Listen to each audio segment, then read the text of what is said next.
Ladies and gentlemen, Freestyle Chess is taking over.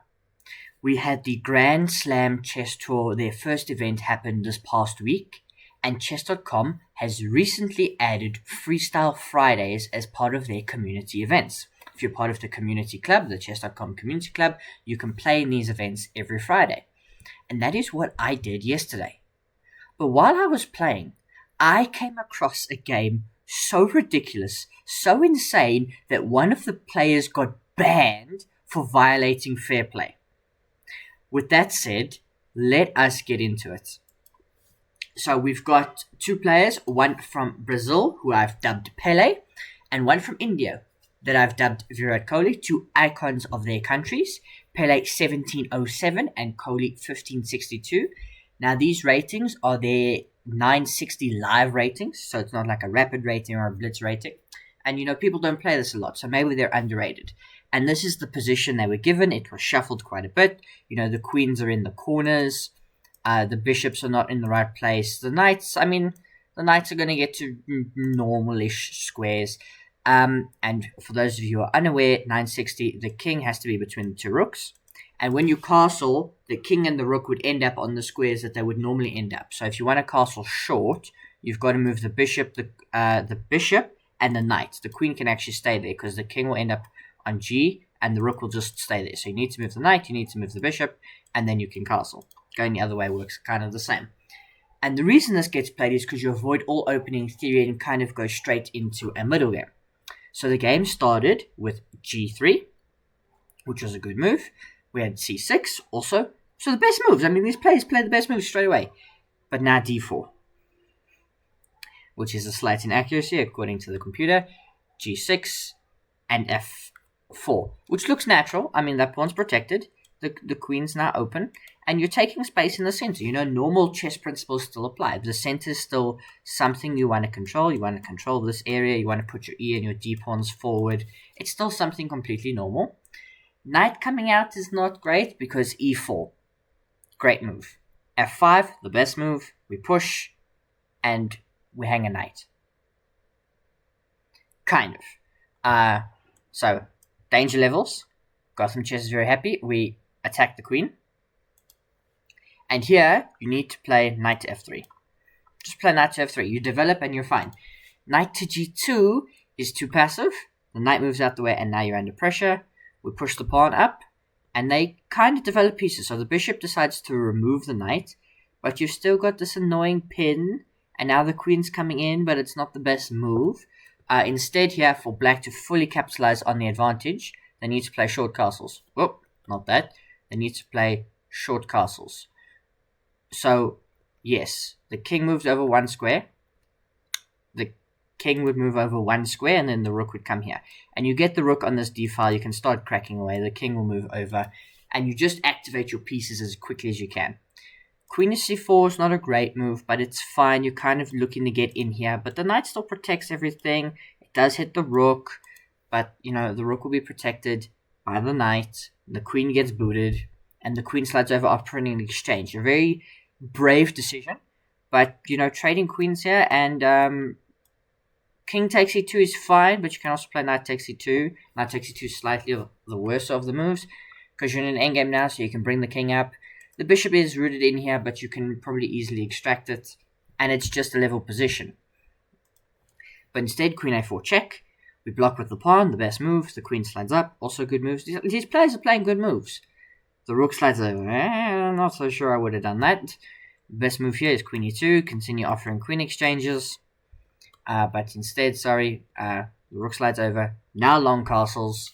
The knight eventually does come out. But now we can start cracking at that center. Look at this. That's why long castles was so important. The rook is open. Takes. Knight takes.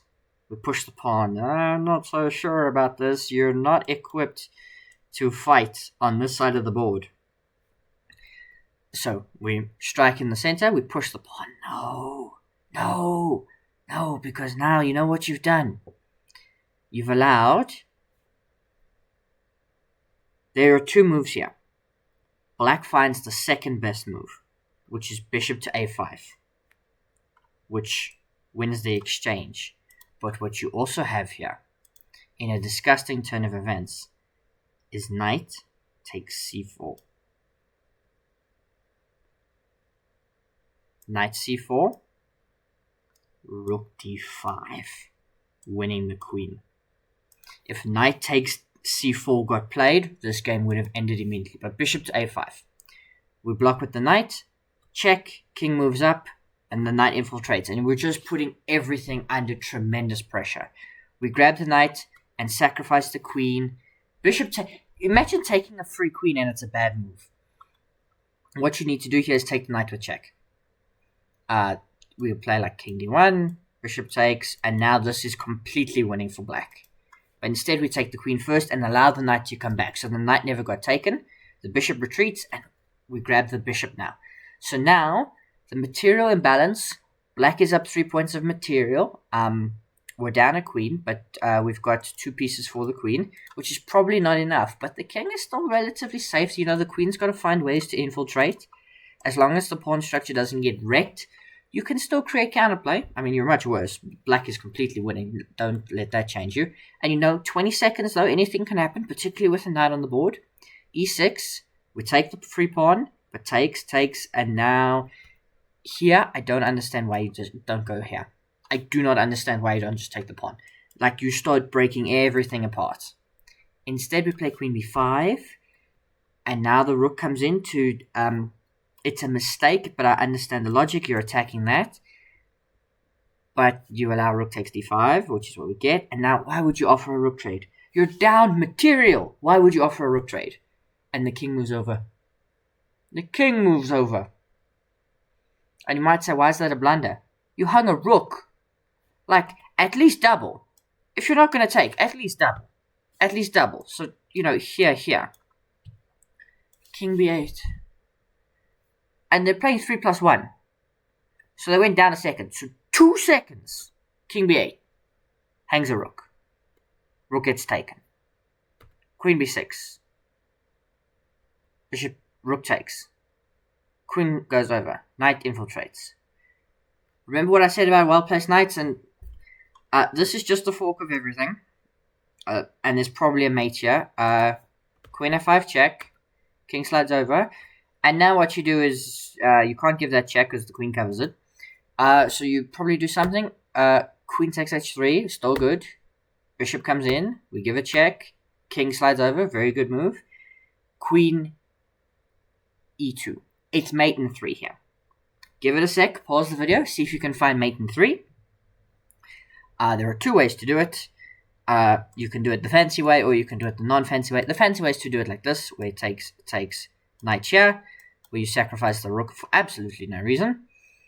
The alternative is rook c7 was played. The alternative is to just give the check, force the king over, and then do this. And then it's mate. So 2 different mate in 3s. Rook c7 gets played. Fine. Completely understandable. Rook d8. It's mate in 3 again. You know, still back rank mates, still knight. Like you might say, well, but doesn't this get stopped? No, because you get mated. Just like that. Anyway, rook d8 gets played. Bishop c3. They saw that the bishop was under attack, and that if they took, they would have to take back with the rook, and then that rook. You have mate in 3. But it's fine, it's fine. This is I was watching at this point. Queen e3. Don't know what that move does. You should probably prevent mate. It's mate in 3. It's still mate in 3. King b2. You've now managed to remove mate from the evaluation. And you're saying, yeah, but white has 3 seconds. White's 1707. Surely you play this.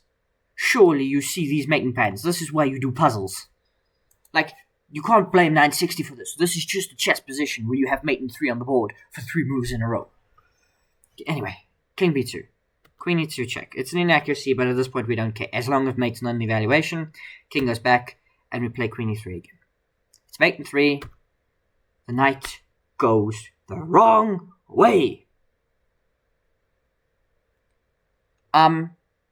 Just by the way, funny thing, the best moves in this position are not to take the free knight.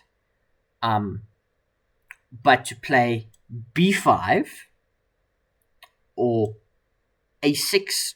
So b5, a6, or a5.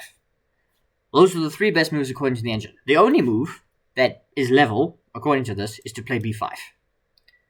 Attacking the rook, making it move, say rook c5, and now we take on d3. And this, according to the engine, is how you play it to draw. Instead, knight d3, queen b6.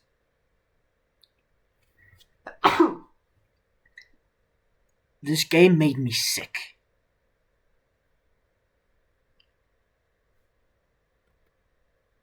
King b2. White, I get. They only have 3 seconds and it's only 1 second increment, so I can understand why they're shuffling pieces. Black has less of an excuse. They've got 17 seconds. Queen takes c7. We sacrifice, and we get to this endgame, where you've got 2 pieces for a rook. By the way, your knight is hanging. Just a reminder, in case you missed this, the knight is hanging. So we give a check. That's fine. King moves up. King defends the knight. That's good. King continues coming forward. Now the knight moves. Okay. Don't know what we're doing here. The endgame is a bit sloppy, but they've only got seconds on the clock. Particularly White. White's had like under 5 seconds for many, many moves in a row here. So Black is pretty happy actually. Knight d6. Knight d6. Take, take, take. It's a draw. A dead draw. This is a drawn king and pawn endgame.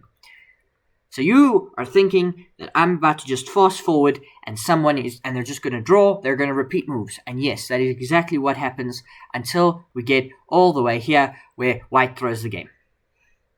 They got up to 7 seconds and decided, I'm going to play for the win. I do not wish to... that's losing. Yes, sorry, that's losing.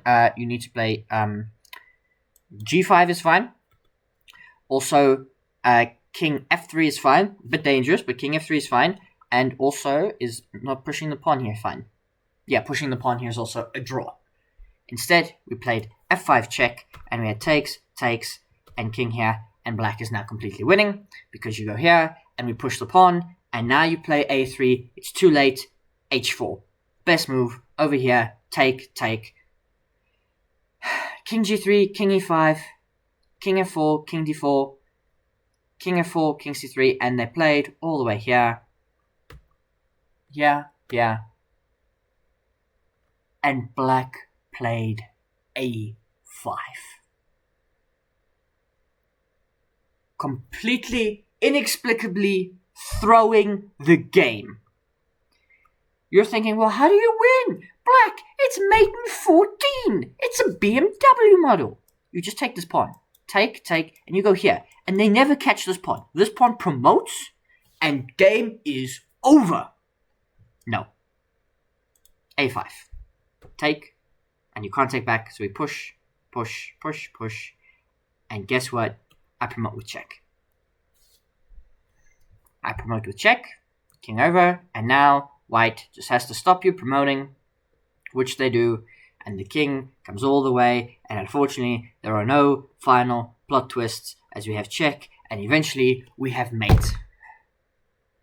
White, who tried to throw this game at every opportunity, had less than 10 seconds, had less than 5 seconds, wins the game, 15 seconds on the clock, because Black did not wish to win this game.